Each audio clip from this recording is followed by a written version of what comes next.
Welcome to Intuitive Seek. My name is Mary Treen, and every week I aim to bring you a grounded approach to all things intuition. Through personal stories, experiences, and practices, offering energetic reflections to help you discover, connect, and fully realize how your unique power of intuition is your own greatest teacher. Hello, how is everyone doing this week? I hope that you're doing really well, and if January has been a little bit challenging for you, then I really hope that, as we speak about on this podcast all of the time, I really hope that you have been making time for yourself and for the things that really give you some kind of joy in life, in a counterbalance to the things that we don't necessarily want to do every day, because those just happen. But this week, I am incredibly excited to offer you this interview I did with Desiree Diaz. She is an amazingly beautiful soul, one of my internet friends that have turned into a real friend, and she does some beautiful work. She has incredible healing through natural remedies. She has a breadth of knowledge in herbalism and also working with energy. She creates gorgeous sacred spaces and is a certified facilitator for leading women's circles as well. She is also a fellow podcaster, and she has a lovely podcast called Pinch of Magic, and that is available on across all podcast platforms, just like mine. And I will also be a guest on her show coming up soon, so I'll let you know about that. And I will leave all of her information in the show notes, so you can find her Instagram at Sacred Wise Magick, her website, her offerings, her beautiful women's circles that she does every month, and of course her podcast as well. So check out the show notes for anything that you need to connect with Desiree there. And I hope you enjoy this conversation between myself and the beautiful Desiree Diaz. So welcome, Desiree Diaz. Thank you so much for being on Intuitive Seek with me today. It is a beautiful pleasure to talk to you, and I'm so excited to see you. How are you doing? I'm good. Thank you so much for having me. I'm so excited to be on this. Oh, good. Me too. I'm very looking forward to chatting with you and getting to know you more, because you're quite a gorgeous soul from what I've already seen and experienced. And I know that the listeners of Intuitive Seek will grab some very valuable information from you. So we really appreciate you sharing all of your wisdom and your knowledge today. Oh, thank you so much. That You're really welcome. means a lot. Good. And the one way I do like to start to introduce our beautiful guests are, if you could let us know what your astrological sign is, and also if you have a middle name. I'm not sure why, but that is something about the energy around the middle name does really help if you do have one. So if you want to share that. Yeah. So astrological sign, I'm a Sagittarius, and also my moon is Sagittarius, and my ascendant is Virgo. So yeah. Oh, I love that. So much fire, but then that kind of grounding presence. Yeah. Ooh, that's cool. Yeah. And I do have a middle name. My middle name is Latoya, which I rarely use. Desiree Latoya Diaz. That's really beautiful. It is really beautiful, but where I grew up, there's a complicated story with where I grew up. That name can be easily changed by adding some letters into a not so pleasant word. So I never tended to use it, basically. Oh, for sure. Well, I hope that, do you know what's funny? My brain can't even compute into like exactly how that would go. So I'm not even going to try to see how they made it cool. But I hope that you feel comfortable saying it today, and maybe that helps to kind of reclaim it a little bit, because that cruelty of children that most of us experience, for sure. Yeah, definitely. It feels good to say it now. And actually, you asking me felt really nice. Oh. I never say it, and it felt really good to say it at that time. So thank you for asking me about that. Oh, I'm glad. Well, this is what Intuitive Seek is all about. Following our intuition, because I wasn't sure why I needed to ask you, but there it is. Something around that energy, because it's part of us. A lot of times I've found with our names and just things that have maybe set us apart from the mainstream or the norm that we hide is kind of our beautiful medicine for ourselves, that we can kind of reclaim it. So even something as small as just, oh, it's just my middle name. I find that really can bring that little bit of self-healing to ourselves. Yeah, so true. Yeah. I love that. Great. I do too. And the reason I'm kind of explain that a little bit more is for anybody listening that's like, oh yeah, I always hated my middle name too. And then they're like, wait, maybe it's actually pretty beautiful. Maybe that's not actually my opinion at all. So I like that. Yeah. So true. So Desiree, you do not live where I live. And no.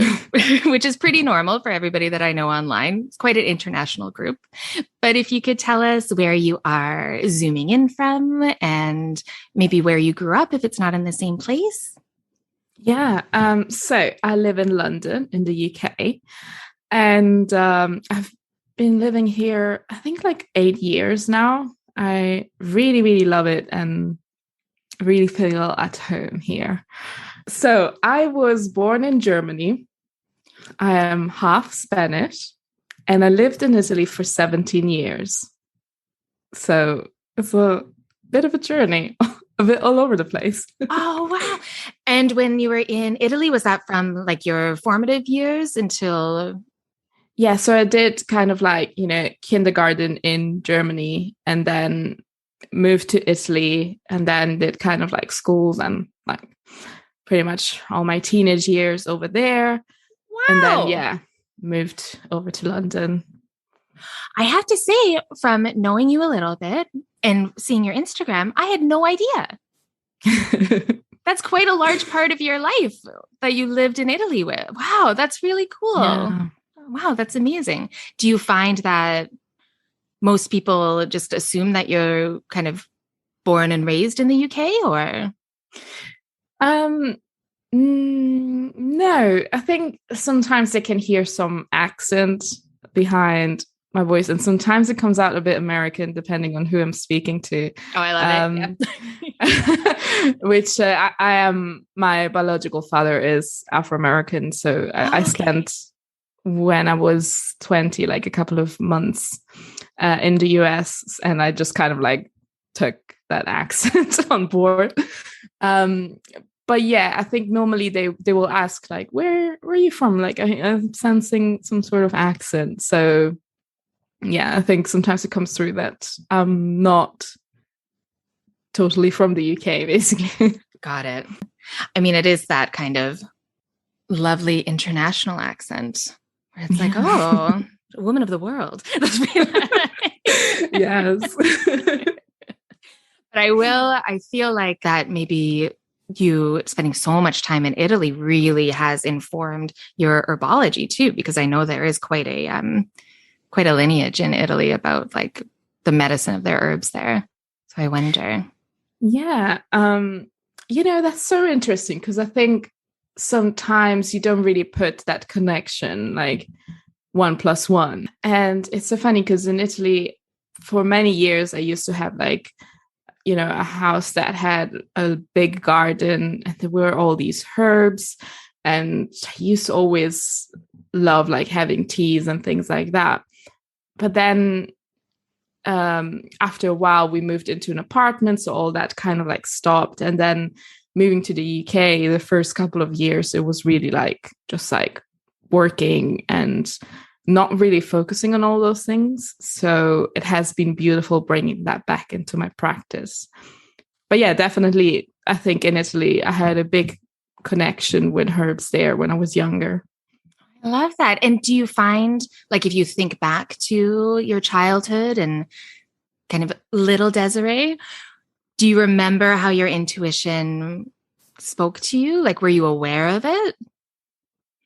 Yeah, definitely. I think there were times when I was like really young that I was completely intuitive. I think I was just really aware of nature and animals. I just remember all these times where I think my mom was so annoyed with me at certain times because I would just go off and find any sort of dog that was nearby or any animal, and I would just instantly connect with them no matter what size they were, and I just always knew that they wouldn't hurt me, even if they were like massive.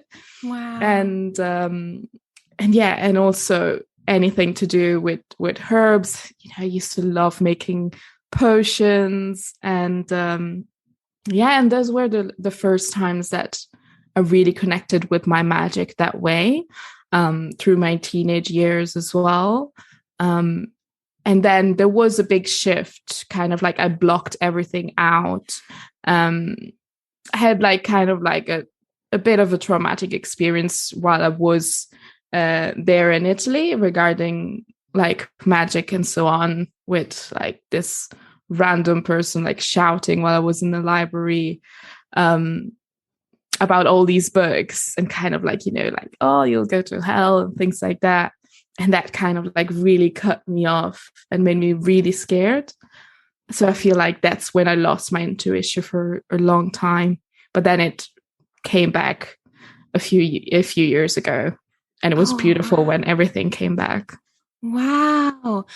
If it feels okay for you, do you mind kind of explaining? Because I could see while you were saying that, all of this light and excitement looking for these books and trying to figure out what you were feeling and seeing.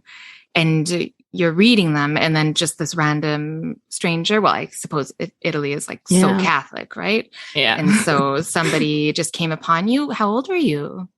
I must have been like probably either like 16 or 15. Wow. Yeah, around that age. And my mom has really been, when I was a teenager, really open about bringing me to a bigger city like Rome, and like, let's go find this one magic bookstore and like get what you want and things like that. So yeah, that was always like, I was really open to all of these things. And I think then, and then I had this experience where I was in one of these bookshops, and this guy just like came approaching me and just like started shouting, and telling me like, all these things. And that kind of like really scared me, not my connection to magic, because I know that it was powerful and positive, but how others perceive that was what was scary, and then makes us struggle to connect with our intuition and our powers more deeply. But I think it's definitely easier now compared to like years ago, I think. Oh, for sure. Definitely. But I really, that resonates. And I know that resonates so much with people that are listening as well, because I find that just through your story of what you just said, it is that immediate reversal of feeling something that is so inherently natural to our being. And that is our intuition, like the birthright of everybody that we're born with. That is the special set of skills that everybody has and that we can all connect to. But then that force of control and fear, really, of other people that make us kind of go inside out and say, never mind, that's not safe. Yeah. I can't do this anymore. And it's really other people's fears of what we're doing. But I feel like, do you feel like it's also their own fear of themselves too?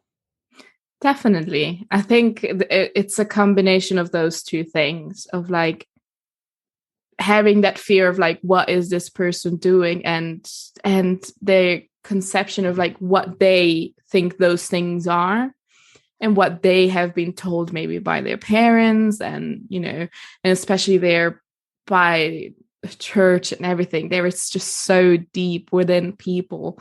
So it was so difficult over there. And most of the time, before that experience, I just loved being in nature, being in my garden, like feeling that connection to all the plants. And it was just always so, so amazing. And what was also amazing was the fact that all that connection to my intuition really came from my mom.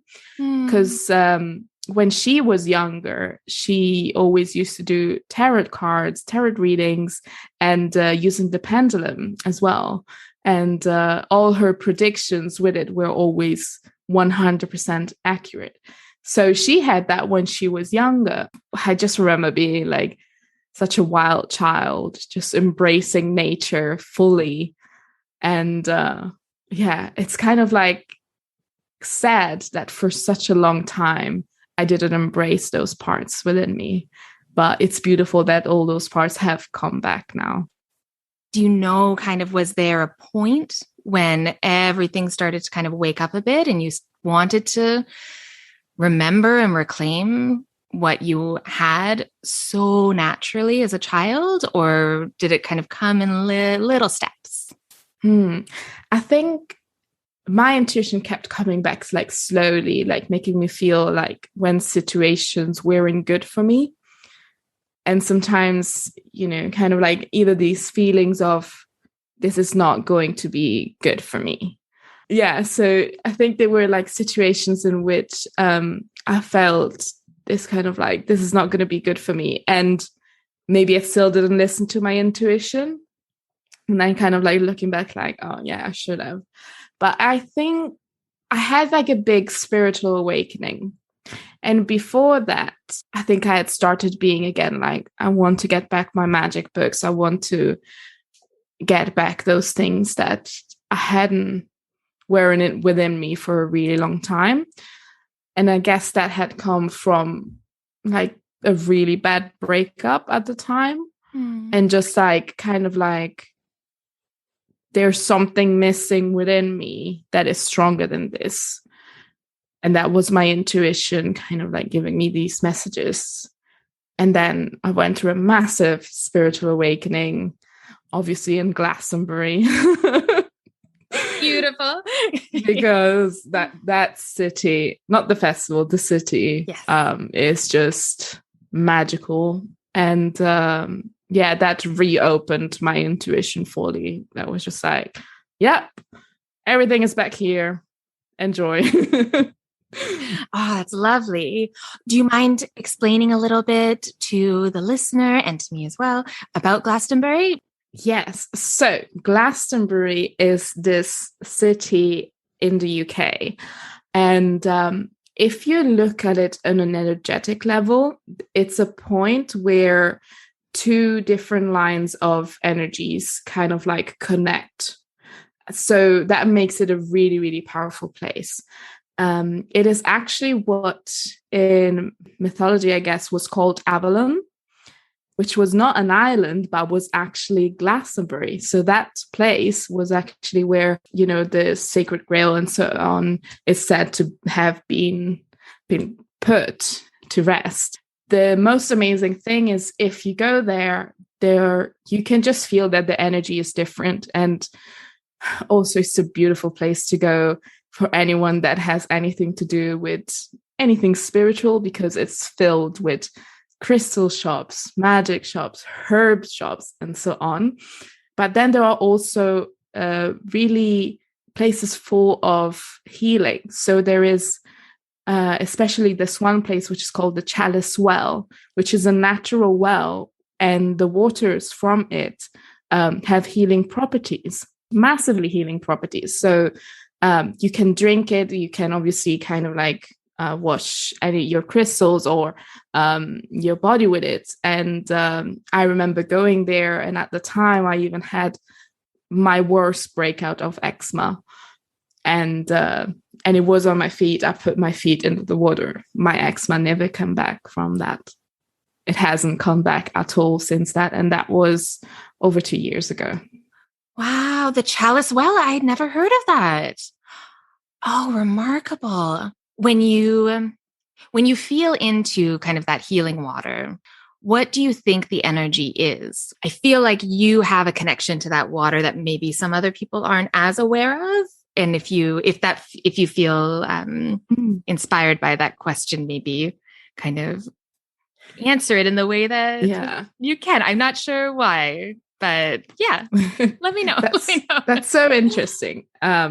As soon as you said that, I had this mental image, and sometimes I get like mental images or words as messages.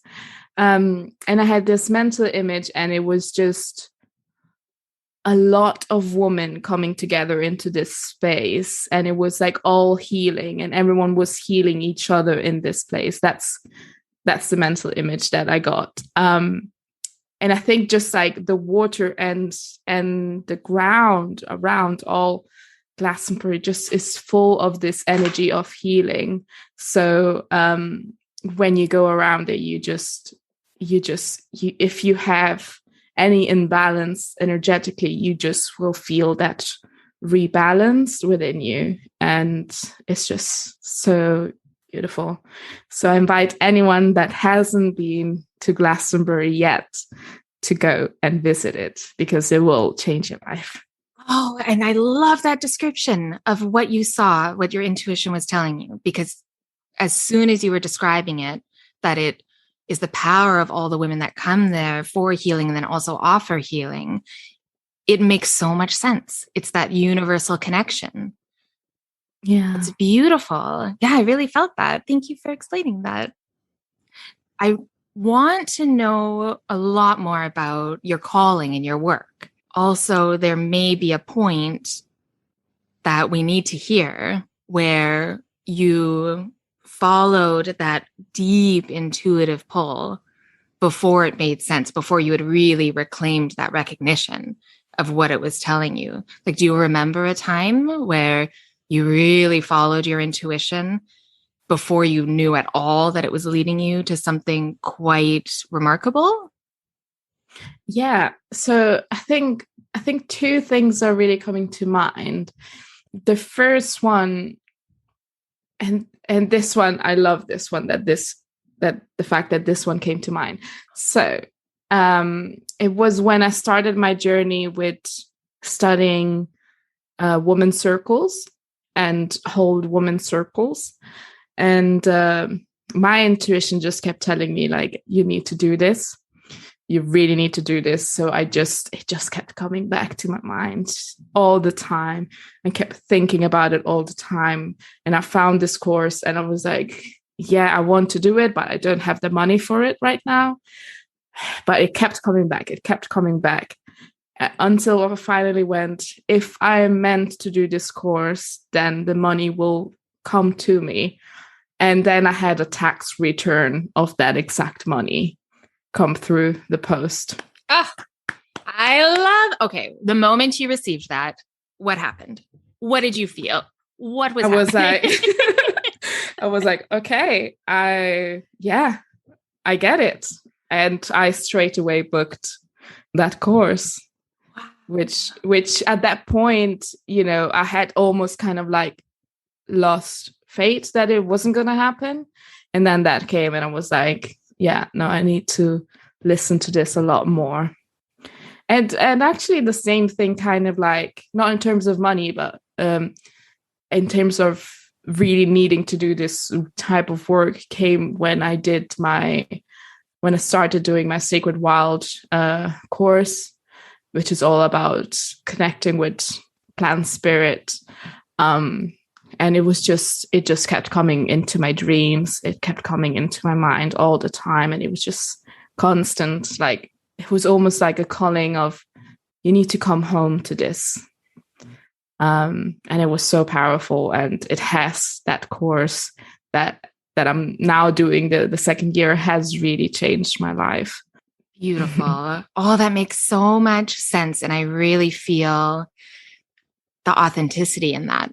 Like, I can really feel it the way that you speak about it. And those two stories make complete sense to me about the work that you do from how I understand it. So I would love for you to really speak to what your calling is. What is this work that you are so inspired by?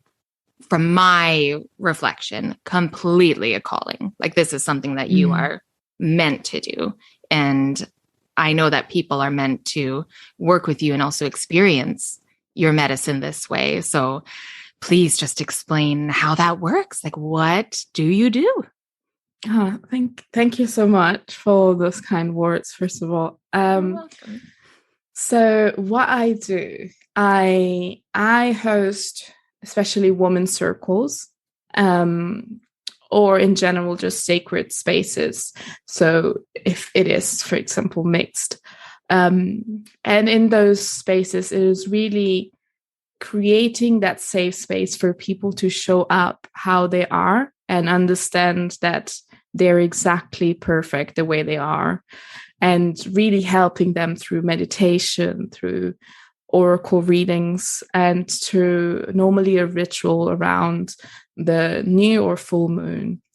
What I've also have been studying, and I now also hold sessions about it. It's working with the plant spirit, and every plant that is in the world has a spirit within it. It's up to us to connect with that spirit and form a relationship. It's up to us to ask the plants for a healing or for help. They cannot help us without being asked, basically. But if we do ask, they are more than happy to help us in any way they can.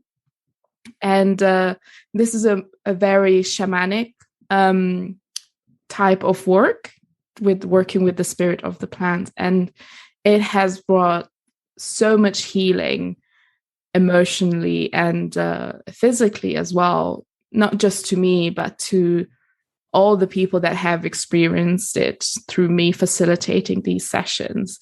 And what I do in those is normally I connect with the plant spirit and invite the plant spirit into the circle, and for it to connect with everyone. And the beauty of it is that most of the time everyone sees the same thing, so it will either appear the same way, or there will be the same colors or same kind of like messages or sensation in the body for everyone, which is so powerful. Oh, I love that. And that really reminds me of something that I always feel very passionate about, and I speak maybe too often on this podcast, but I always remind myself, and in turn, anyone who's listening, that we are nature, that we are not separate from, that we are, terrestrial animals in this earth. So it makes sense that if we were connecting to a certain plant and their spirit, that we would all see the same thing, because we are all technically the same as that plant. Like, we can access it. So the way that you are explaining it is the kind of that you're like the guide to remind us of that we are completely connected, because we are nature, and we are, as that plant is, so are we. And I know that you love Tulsi. I was going to ask you if there's any beautiful ones that you want to kind of, because you said, we connect to them. Tulsi. Oh, are you? I had to share. I was like, I'm literally drinking Tulsi right now. It's perfect, because I was going to ask if there was one plant or one spirit that you wanted to offer for us to connect with on our own. Like, how could we do that? And I feel like, since you're drinking Tulsi, maybe it's that one, but anyone you're thinking of. Okay, so straight away, Tulsi does really come to my mind, and is the word that is popping up.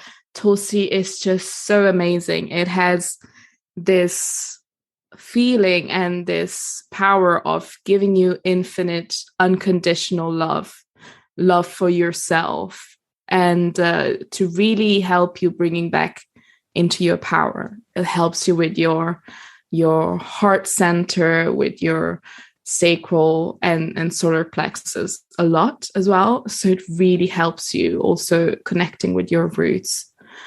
So it's beautiful. It's super powerful. I just actually had a meditation with Tulsi yesterday, and I was just crying the whole time. But it wasn't like a a sad tears. It was just of being so happy to be able to experience this with this plant spirit, and just how it was just absolutely covering it with all its love for me. So I do really hope that anyone that is listening to this will just like connect with this beautiful plant spirit. But I am also getting 2 other ones. Oh, please.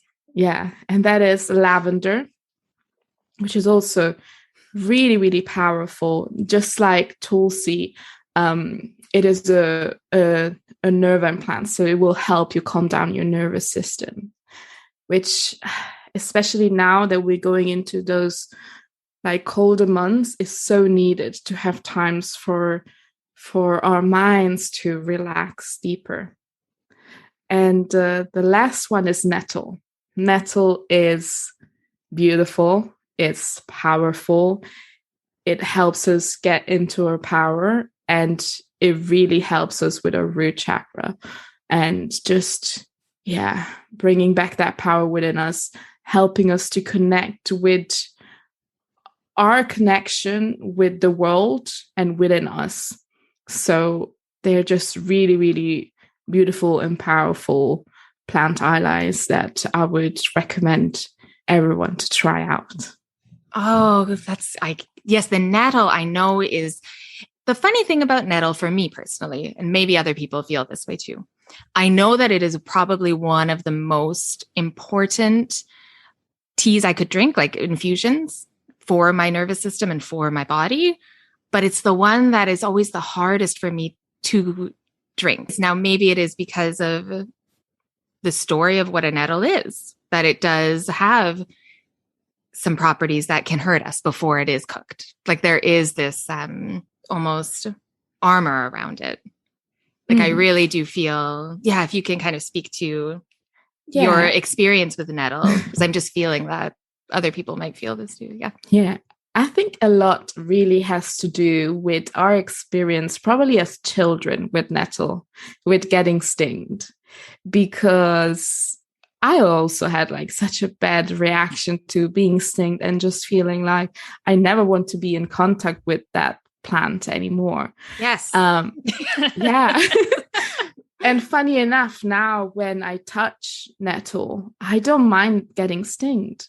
But when I'm touching nettle, most of the time, when I'm just brushing it, I don't get stinged, because it's all about how you're brushing it as well and what part you're using in your hands. So you can touch that herb really safely and not get stinged.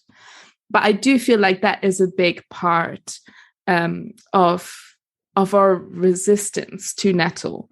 For example, my boyfriend, he got stinged really bad all over his body.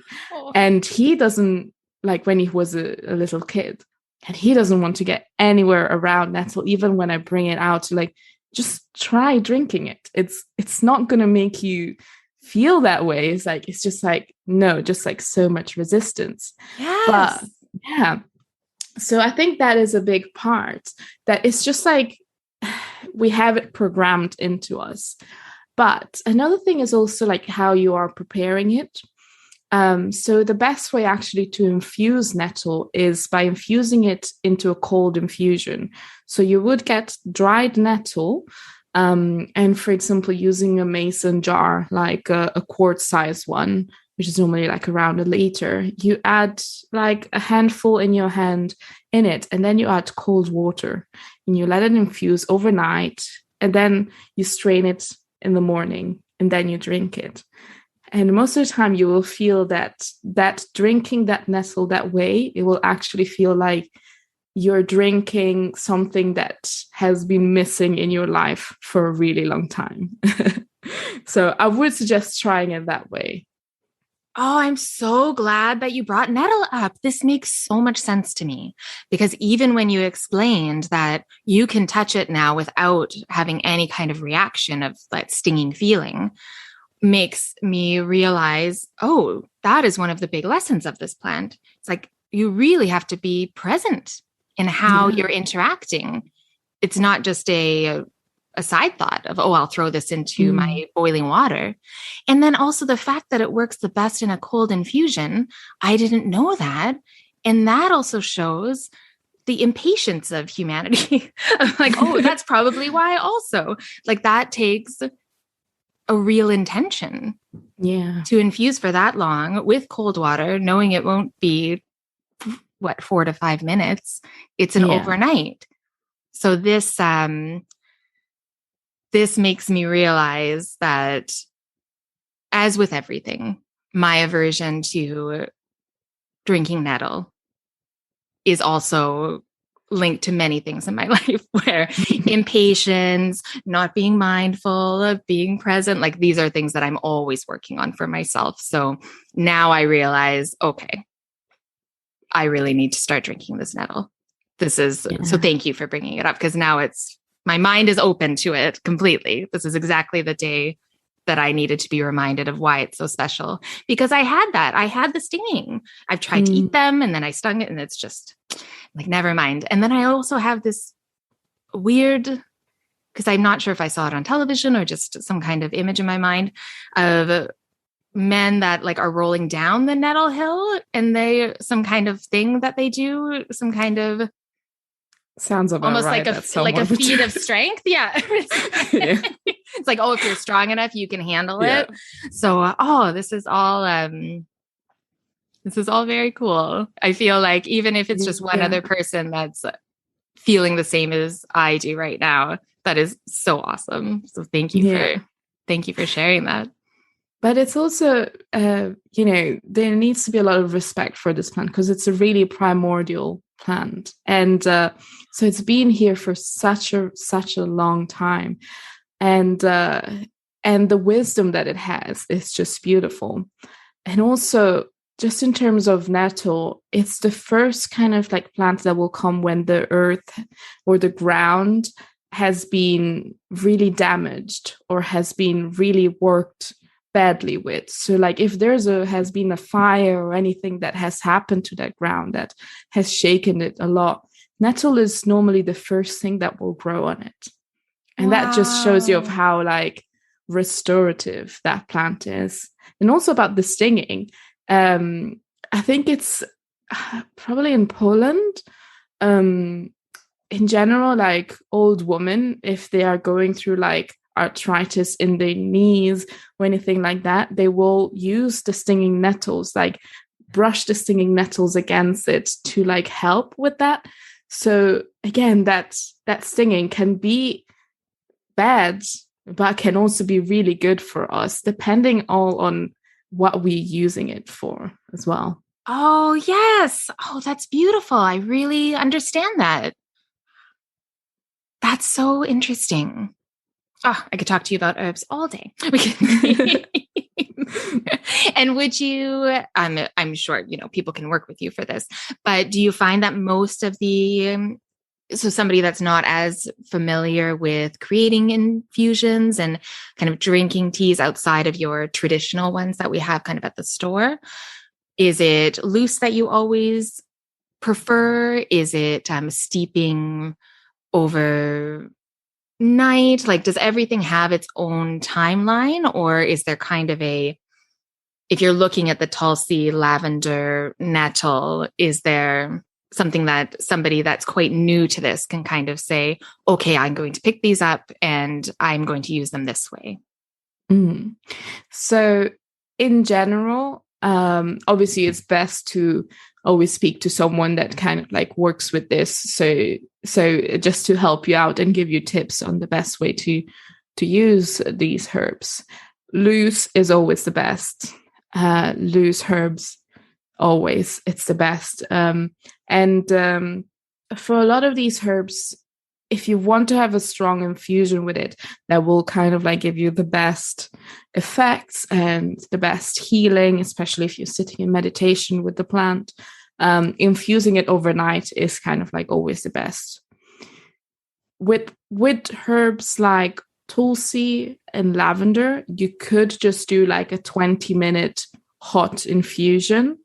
But again, the more you want to have that medicine, then you would still do it kind of like overnight.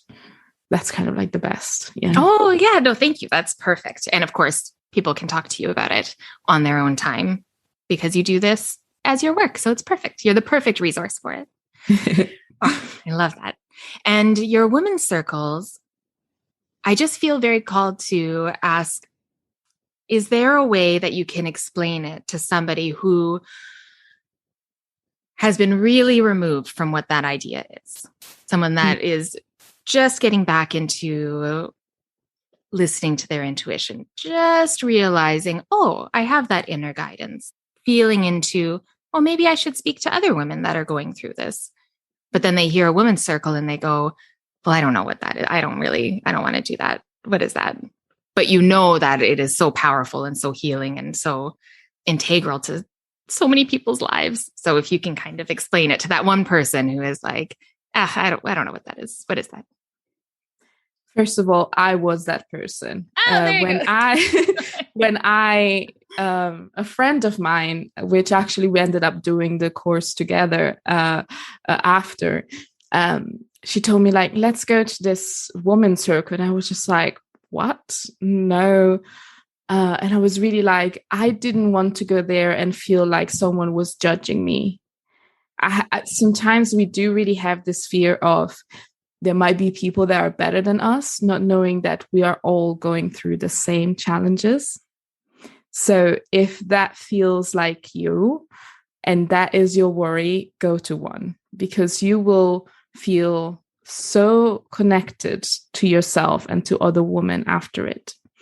So basically, a woman's circle, first of all, it's one of the oldest things that have always been here in the world from the beginning of humanity, really. Women used to gather together, and it was a time for them coming together to learn from each other, to be vulnerable with each other, and to connect on a deeper level. Normally also in villages where, in tribes where this was happening, because women being so connected, if they were bleeding, they would bleed together at the same time. And that's, again, like that power of the synchronicity of being together into this big power.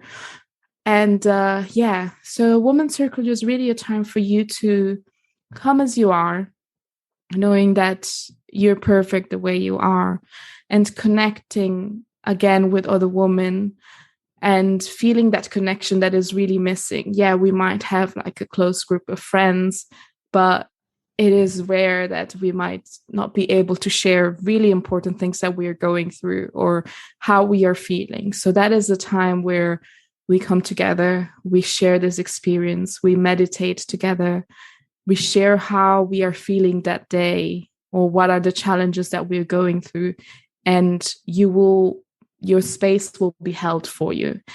And not only that, you will feel seen, because anything that you're going through, anyone else is there to see you and to tell you that it's perfectly fine to come exactly as you are. So we really work on helping each other that way, of connecting in this really natural way. And meditation, oracle messages. I prefer to do oracle messages for each person that comes. And we normally do a ritual together to kind of like help us with, if it's new moon, to invite new blessings and new things into our life. If it's during the full moon, then it would be to banish and let go of what no longer serves us. And there's also normally journaling. So we really work deeply on what it is that we're going through, especially connecting it to that full moon or new moon that is happening at that time.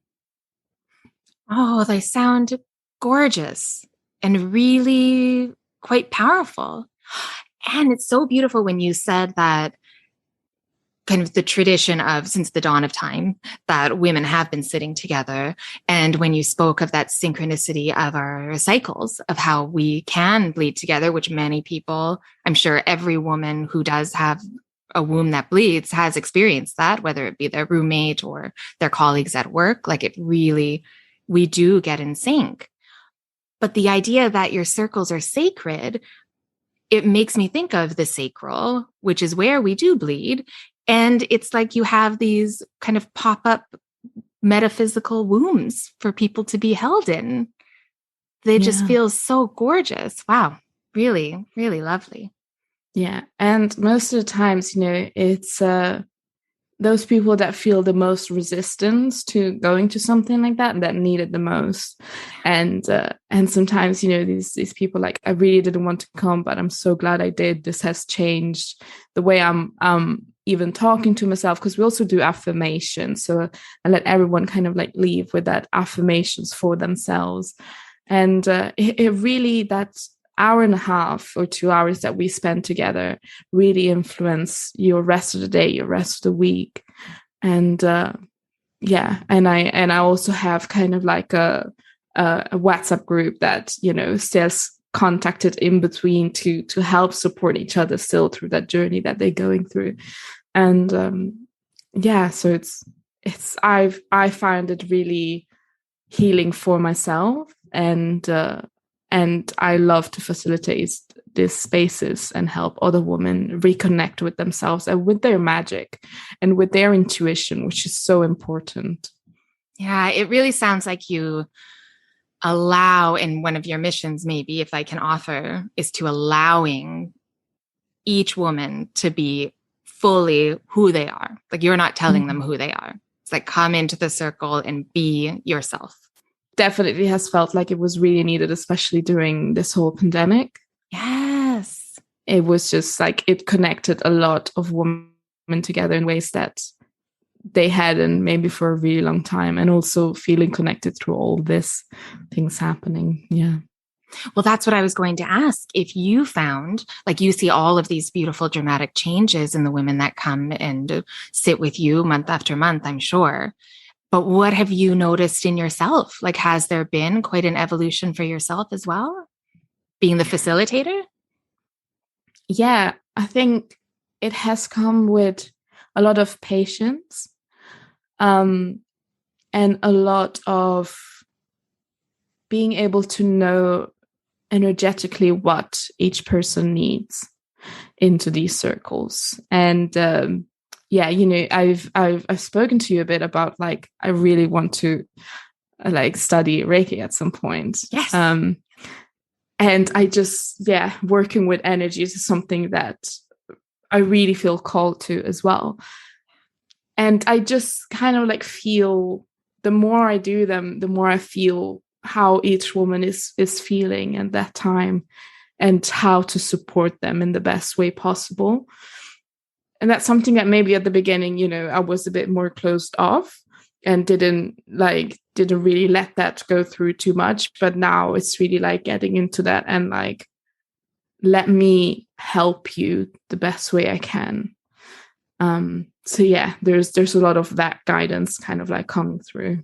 Yes. And I mean, the work you're doing, I feel like is energy work in your natural way. And so any of those trainings and modalities like Reiki or any type of energy healing is more of a kind of a focused channel that will help you evolve the energy healing that you probably have been doing since you were born without even kind of knowing it.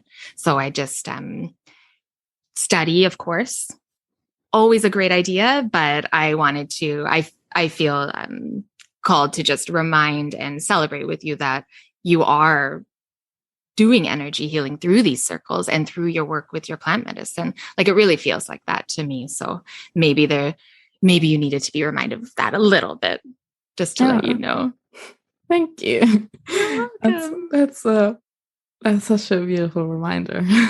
Yeah, because especially if you're evolving and feeling that empathic pull to each person, to be able to really read and feel into their needs so that you can be the best healer and facilitator that you can be for the people around you. Like, that's that integrity part of it that I feel that you hold so strongly, and that is so inspiring. So I feel really happy to know that you're doing that work with that foundation. That also makes a lot of sense, because I am quite an empath, so I tend to absorb people's energies. So I think through this work, sometimes what I also do kind of like take on, I guess, like, you know, those energies that they're having that are quite imbalanced and absorbing them. And then what it has been a struggle is kind of like making sure that I've released them and not keep them inside me. But yeah, that's something that I also feel like the pull from everyone and kind of like help them clear that. And then especially if I'm in nature, then I can kind of like easily let all those energies go. Yeah. Which is so good. Oh, and then the more you learn about it, the more that you're able to teach it with your other women that you're facilitating for. It's just the perfect like ripple effect of when you really are aligned with part of your purpose, right? It's just gorgeous. Yeah. Ah, that's so exciting. I love hearing about all of your things. Thank you so much for it. Oh, it's just so cool. I'm really inspired by everything that you've spoken about. I do have one question that's kind of interesting that I wanted to know your answer on, that I'm interested in.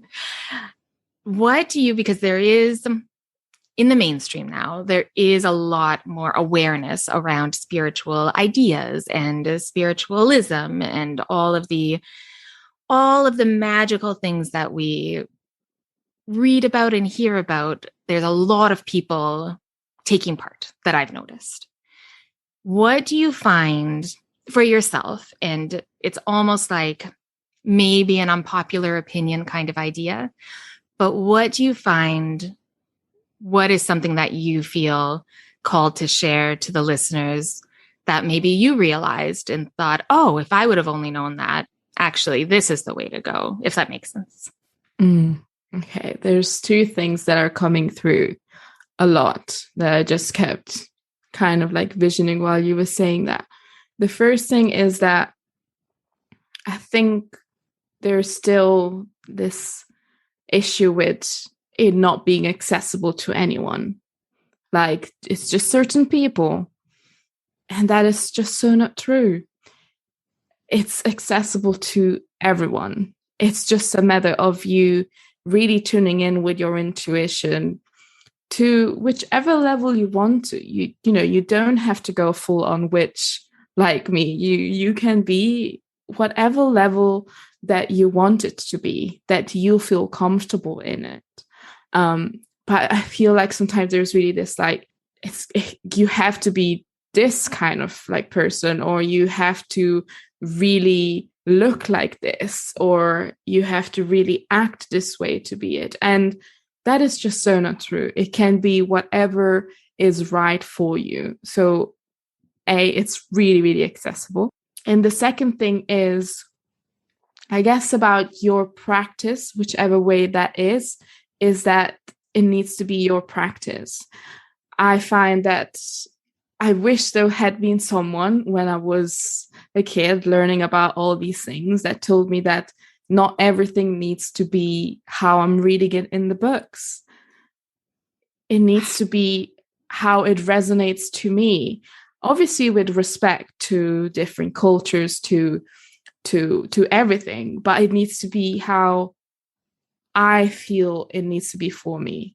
So if, you know, in a book you read that you need to do this step, then that step, then that step, and then you can have that, but you don't resonate with that, do what resonates to you. When I do my spell work, it's just intuitive. I don't follow a spell that is on a book.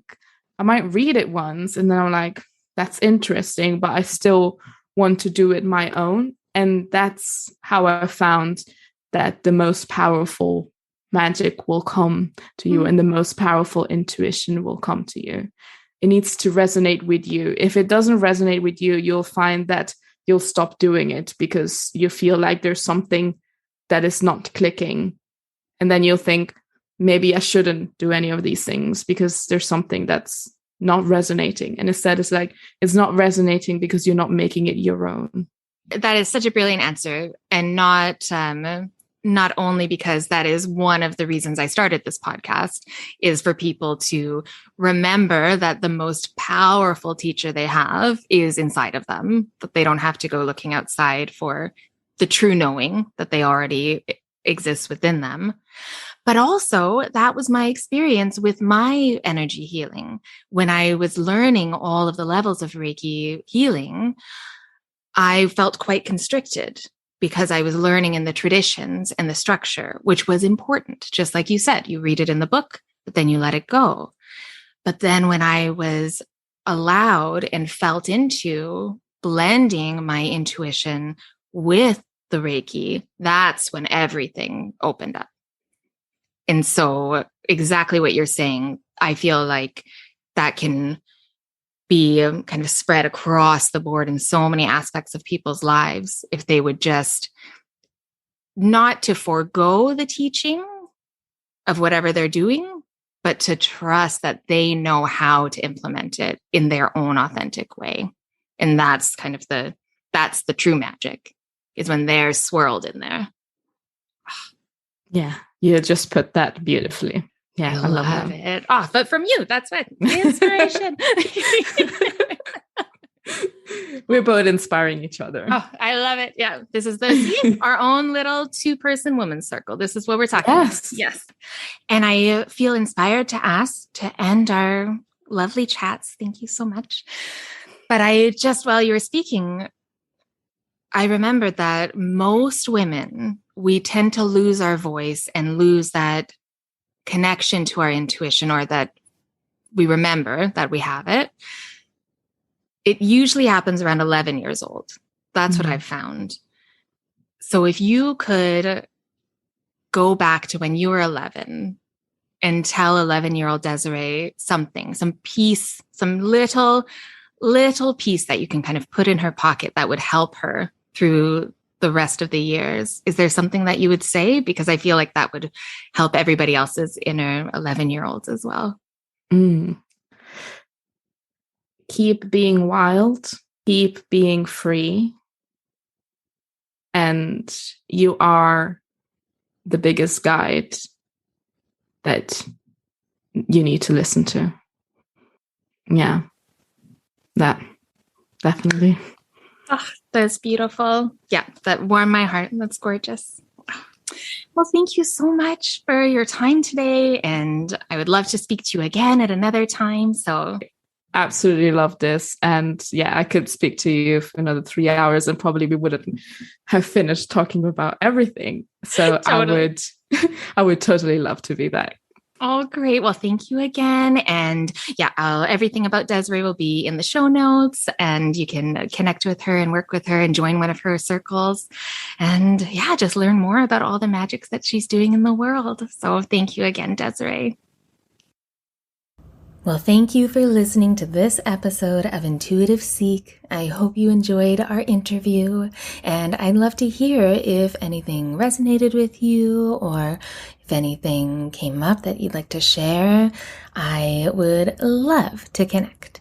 And if you have any kind of thoughts or questions, feel free to send me a message through my website at treenlight, TREENLIGHT.com, or through my Instagram at treenlight. If you are curious about working with me, I always offer a free clarity session to chat about your needs to see how I can support you. It's easy to book your free clarity session through my website, and I'll leave all those links in the show notes. And you'll also find the link to sign up for my Dreamlight letter if you haven't already. It's hugely appreciated. If you want to, keep in touch, you'll find out about all the new things before anybody else. And of course, very appreciated if you subscribe wherever you get your podcasts. And if you feel called to give some support, then please share this episode with a friend, or you could also leave a review. And thank you so much for the beautiful reviews that I've received already. It is hard to put into words, even for a podcaster, how much that means to me. Thank you for all of your support, and be kind to yourself, and I'll talk to you soon.